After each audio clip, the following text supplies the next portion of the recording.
Good morning, fellow woodworkers! Welcome back to another episode on the workshop vlog. It has been ages, seriously. Oh my goodness. So, about 3 weeks ago, and I finally got my ass over to my workshop once again. My daughter has been born about 3 months ago, and I just wanted to spend a lot of time with her. But I already finished one new project here, video soon on that, and today I'm going to resaw a bunch of logs, apple wood, that my grandpa-in-law gave me. Because one of his apple trees was kind of rotten inside, and we also had those pesky little Borkenkäfer. Do you see that? Those are holes of bugs. And they ate through the wood and it just fell down. It was a pretty old one, probably 50 years or something. It wasn't too big, but it was pretty tall.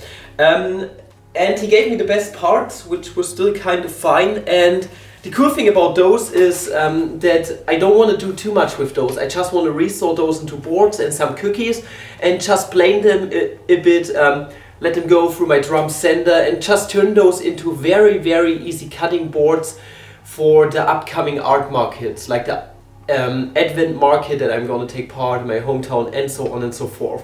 So yeah, that's basically the whole workshop vlog. I'm gonna resaw a bunch of logs and we're gonna take a look inside of those. And I'm gonna be a lazy ass today, no hot glue. What I'm gonna do is I'm just gonna screw those logs in, because the outermost part of the log you can't use anyway, so there's not much meat or wood there, so yeah, really doesn't matter, like the barky part. Just gonna screw those in. That's gonna make my life easy, and just a regular resawing procedure.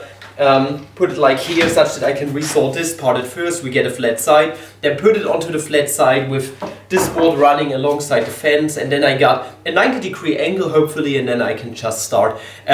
Yeah, just resawing this thing. This is one of the methods, or I'm gonna get one side straight and then I'm gonna use this as a reference against my fence to get myself more boards. We'll see about that. I'm gonna vary it a little bit. Also cookies, as mentioned before, we are gonna make some of those, yeah. So pretty excited about that. And people usually pay for cutting board of length 30 centimeters, maybe 1.5 centimeters thick, and so on, like little breakfast boards, 15 to 20 bucks, and they really sell out pretty quickly because they are cheap and they are made of pretty rare wood, you could say, exotic woods. So yeah, let's go ahead and get started. Let's not waste any more time. Let's screw this bit in and then we're gonna start with resawing. I got a bunch of those. I dare you, do not judge me for my tiny drill. I got my other one at home. I forgot to bring drills with me. So yeah, this is one that I still have lying around as a spare in my workshop.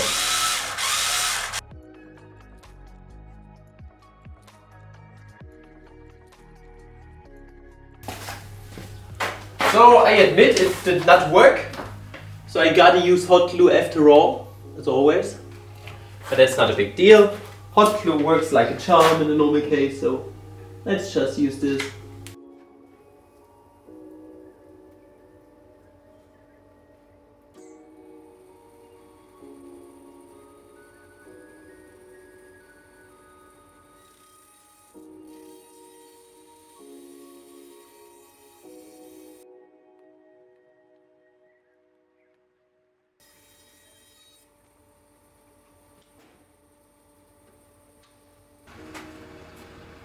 Hör auf mit Snack in den Borkenkäferloch rumzufummeln. Ew.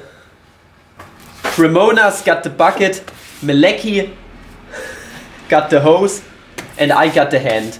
And I also got absolutely beautiful apple wood. Like, oh my lord, that is gonna be such a fine cut. And it smells great. Oh, if you've never worked with apple wood, you're missing out on something. It's seriously, it smells so great. Holy shit. Okay, let's go.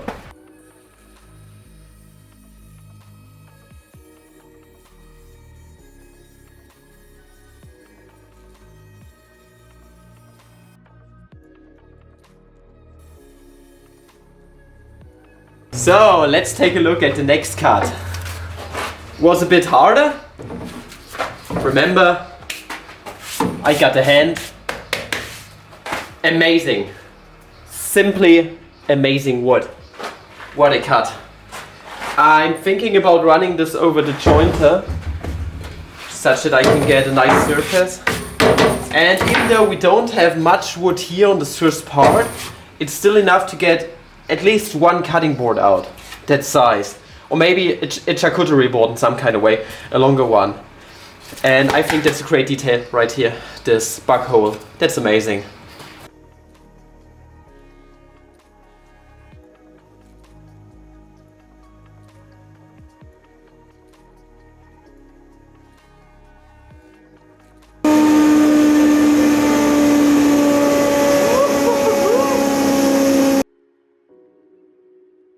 And I seriously thought that more of the wood was rotten or something, but just some epoxy is it's just gonna go a long ways to stabilize everything and to get beautiful, beautiful cutting boards out. Just take this off and you got a long one, a really long cutting board, $20. That's so much. That's so much profit, and just overall, it's amazing. That's great wood.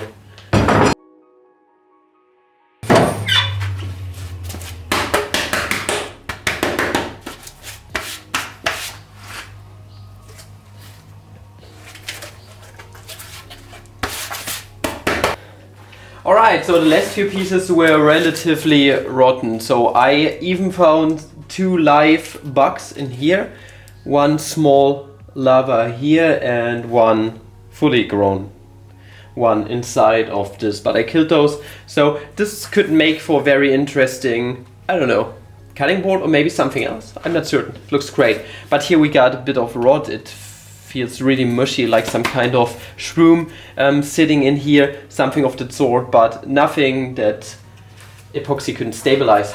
But other than that, beautiful wood. Here's the rod too, but on the other side, looking fine. I mean, even if I fill this, that is probably gonna look pretty cool. Or I'm gonna make a glue up cutting board, like cutting this part out and on the other one and then glue it together. Really doesn't matter, but this part is pretty damn fine. Gonna use it.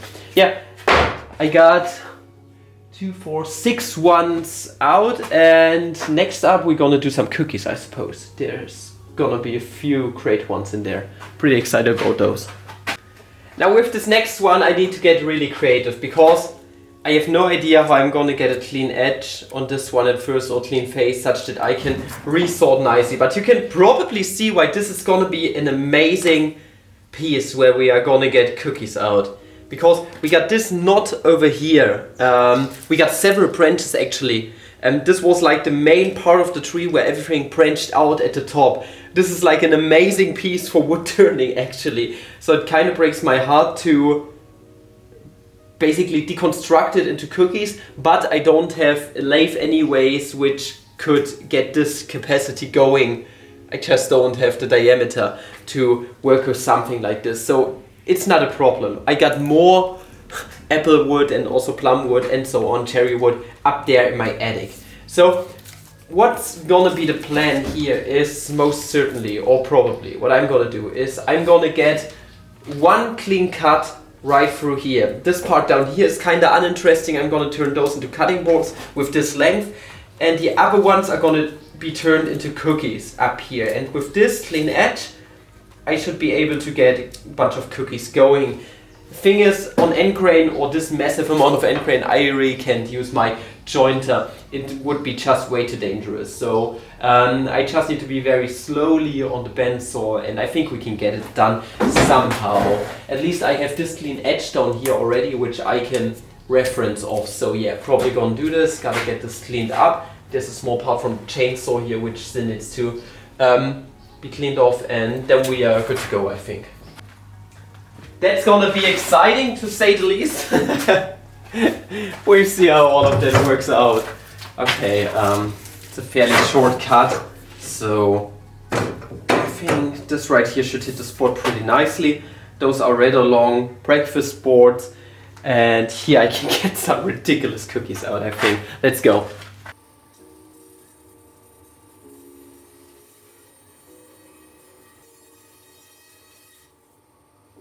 Right, so that is looking good. No rot in here. It's not very softened up. But that's already a fine looking cookie. Just look at that. And do you see the symmetry here? Do you see how the tree got kinda deformed or corrupted, you could say? Here, this is where the branch started, where it started branching off, and you get those weird curly stuff in here. That's chatoyancy, basically. It's amazing. It's wonderful. It's a wonderful feature of nature, and I can't wait to get cookies out. So let's go.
Now this last one is, I would say, pretty characteristic. Don't think that I can make much out of it, but other than that, it looks pretty cool with this pretty dried up wood here, dead wood.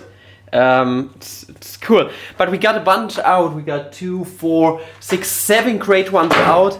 This one's not so nice, and this one, I don't know, can go into the firewood. But other than that, great stuff. What I'm gonna do now is, instead of gluing this piece down, I'm gonna try something that is rather forbidden.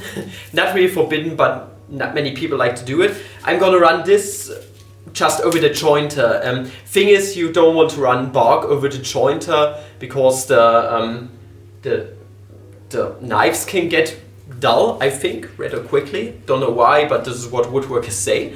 At least I think so. I'm just gonna do it. It's not much bark on here, so just gotta run it over 3 to 4 passes, and then I get a flat side, and then we can continue with resawing everything. Let's go.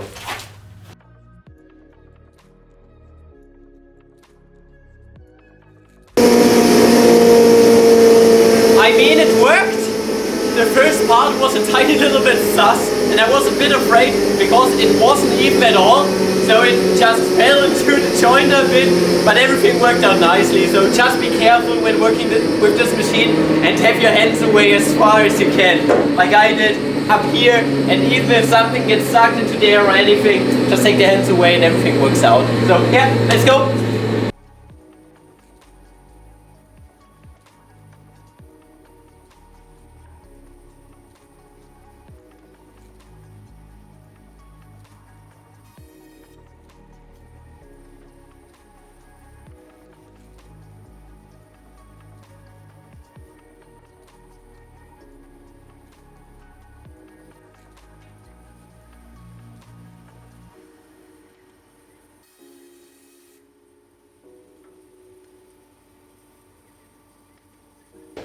This was an awesome piece of wood.